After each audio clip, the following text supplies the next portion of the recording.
Welcome to Spotlight. I'm Colin Lowther. And I'm Robin Basselin. Spotlight uses a special English method of broadcasting. It is easier for people to understand, no matter where in the world they live.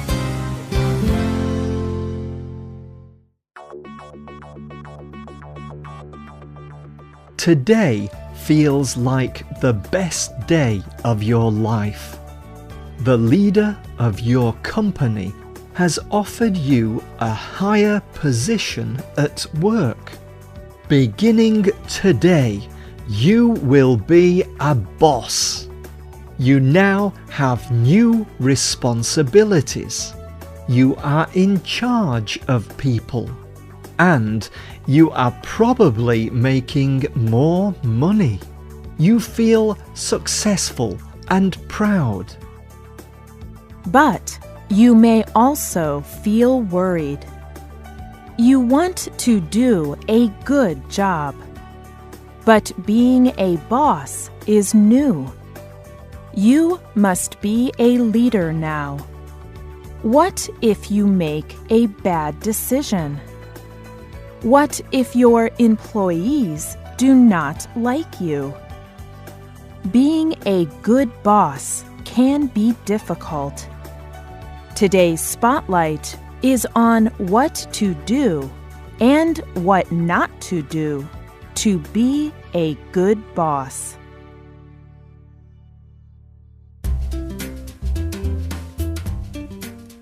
Today's program will look at 3 important things that all good bosses do. First is trust. Having a trusting relationship with employees is one of the signs of a great boss.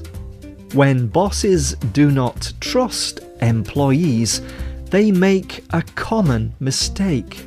They micromanage their employees. Imagine this. Mia works for a company that sells online educational programs. Her job is to get more clients. She must find people who will buy her company's products. But Mia does not always feel that her boss trusts her. One day, Mia is talking with a coworker during break. Her boss walks into the room and begins to talk to her. Mia, did you send those emails to our new clients? Yes. I sent them yesterday. Did you make sure to list our prices from the highest to the lowest? Yes, I did. Just like you told me to. Okay. Did you also include the information on our new product? Yes. You sent me an email telling me exactly what to write. And I did it. There are many things wrong with this situation. First, Mia's boss told her every detail of what to do and how to do it. Then Mia's boss felt he had to make sure that Mia performed the instructions exactly right. He did not trust her to do it herself. This may not seem like a big deal, but micromanaging can make good employees feel like their bosses do not trust them. And when bosses micromanage, they often spend too much time worrying about details and not enough time leading. A good boss stays involved with their employees. But they do not try to control everything. They learn to trust their team.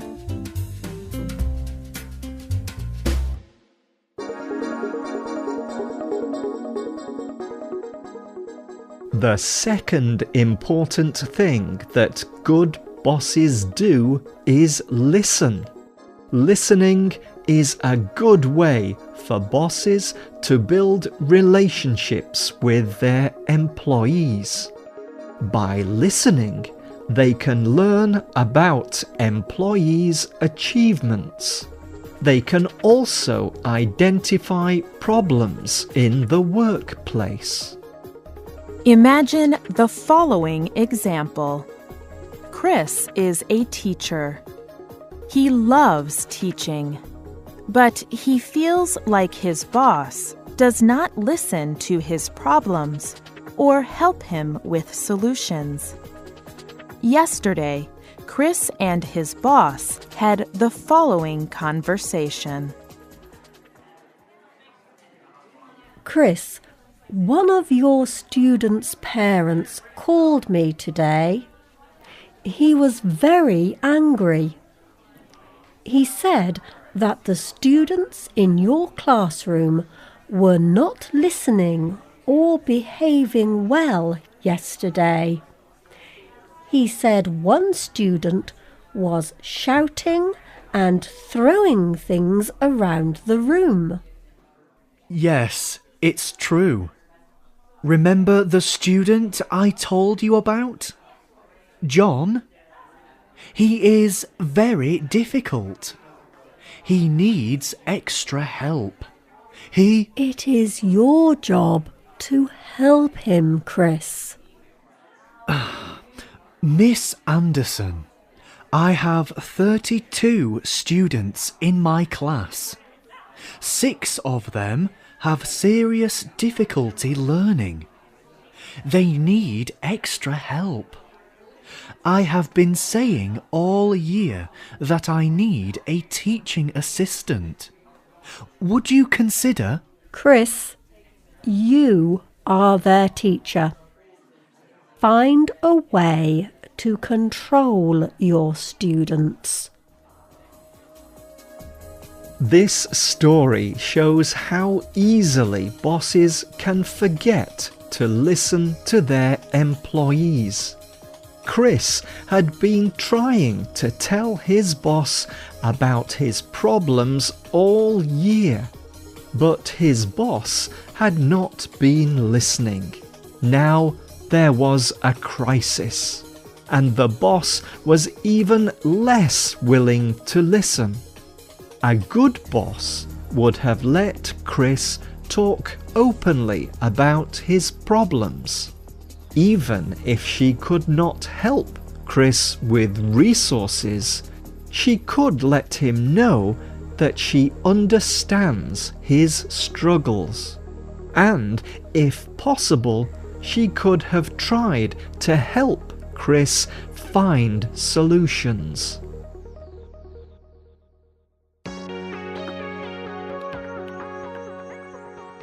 Lastly, good bosses are humble. They recognize that they are not always right, and they respect the thoughts and opinions of their employees. Often, bosses become bosses because of their high level of skill. But they must not let this make them become too proud. For an example of humility, let us think again about Mia. After months of being micromanaged by her boss, Mia decided to leave her job at the educational program company. Now she has a new job and a much better boss. Listen to this discussion between Mia and her new boss. Hi, Mia. How are you? Great, thanks. Listen, I wanted to tell you what a great job you did with our new clients. They were very pleased with your presentation. Really? Yes, and they told my boss what a great company we have. So I told him about you and your presentation. Good work. Thanks. Your suggestions really helped me make that presentation so good. Mia, I'm really excited about what you have to offer the team. Mia's new boss shows good humility. First, she is not afraid to share credit with Mia. Bad bosses take all the credit themselves. Mia's boss also praises her in public. She shares Mia's success with the whole team. Good bosses know that an employee's achievement is an advantage for the whole team. It takes a great boss to stay humble in a position of authority. Jeff Hayden is a business writer. He wrote a story about what makes great bosses. On the LinkedIn website, he wrote, "Every boss has a job title. That position gives them the right to direct others, to organize and teach, and correct. But unforgettable bosses lead because their employees want them to lead. Their workers want to work and are encouraged by the person, not the title."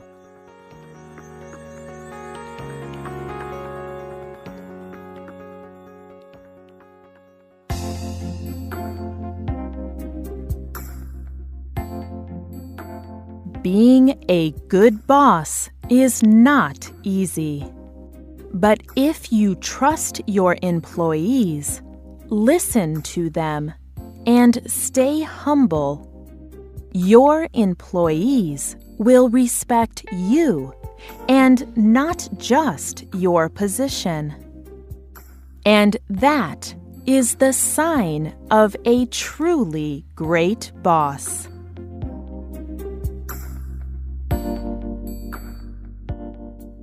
The writer of this program was Jen Hawkins. The producer was Michio Ozaki. The voices you heard were from the United States and the United Kingdom. All quotes were adapted and voiced by Spotlight. You can listen to this program again and read it on the internet at www.radioenglish.net. This program is called How to Be a Good Boss. We hope you can join us again for the next Spotlight program. Goodbye.